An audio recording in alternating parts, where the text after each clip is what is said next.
to my fellow ambassadors and friends of the diplomatic corps, to the esteemed organizers and those who sit on the dais, I thank you for this opportunity to address you this morning.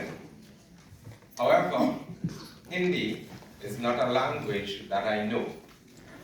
You see, in 1845, the Fatal Razak left Kolkata and journeyed to Trinidad and Tobago.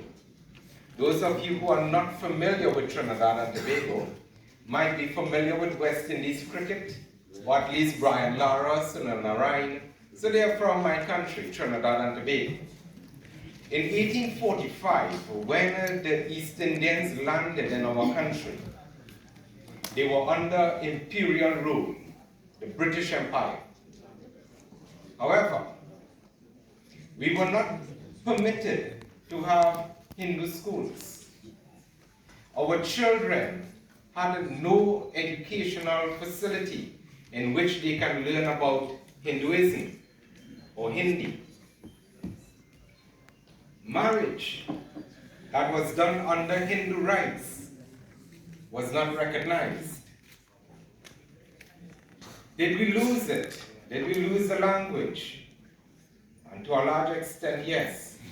Because if the child of a Hindu had to go to a non-Hindu school, they were expected to be converted. But did we endure? We landed in 1845, as I just said.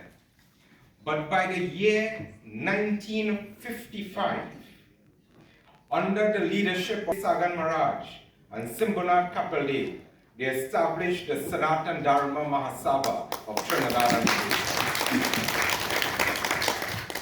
They established Hindu schools throughout the country and Hindu mandirs throughout the country. And for the first time in our history, Hindi was re-established as a language to be learned in the schools. Indian instruments such as the dantal and the dholak and what we call the tassa was now an instrument that an Indian child could learn in our schools. But not only so, a population that is so small, only 13 lakh, 1.3 million, had established over 350 mandirs throughout the island of Trinidad. And I will dare say, in our country, we have built the largest Hanuman Murti that stands outside of India. Not only so, the Britishers told one of the indentured laborers, his name is Siuda Sadhu, that you cannot build a mandir on the land that belongs to the British. Stone by stone, he built a pathway into the sea and constructed a Shiv Mandir that to this day stand as the only Hindu temple literally built in the ocean.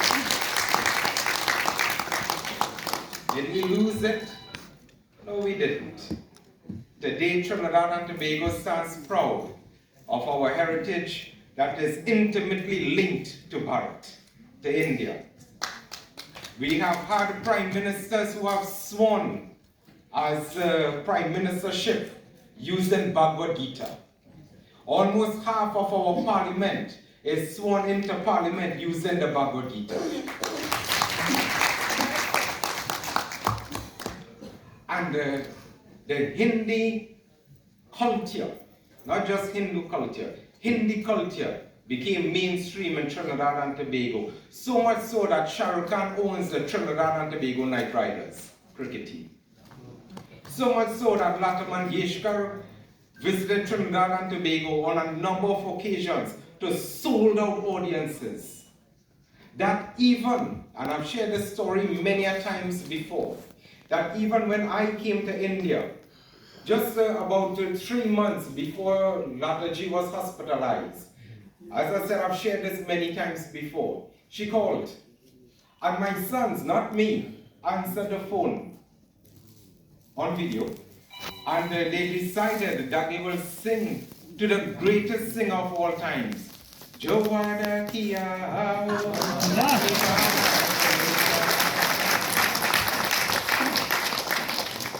Did we lose it? I'll say this as a challenge to all Indians. I spoke about 3 weeks ago at an Indian diaspora.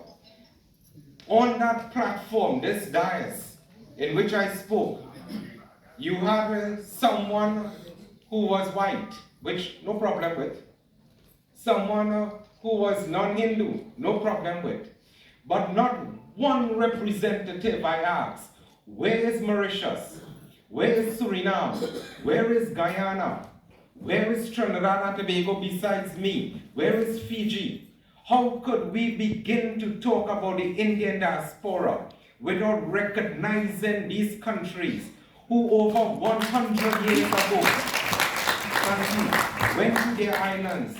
These are not first generation Indians. These are fourth and fifth generation Indians who have protected, who have preserved, and who will promote Hinduism and an Indian identity to this day. We must give recognition to them.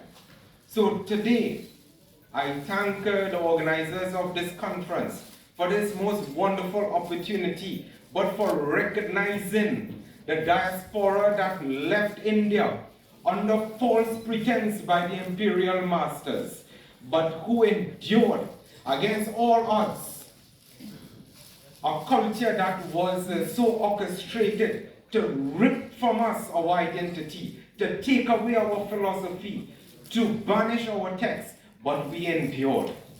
Jai Hind. Long live India. Long live our culture. Long live our language. For the day is coming when no longer the West will be looking at the East and wondering what we're doing. The East will overtake the West. Jai Hind.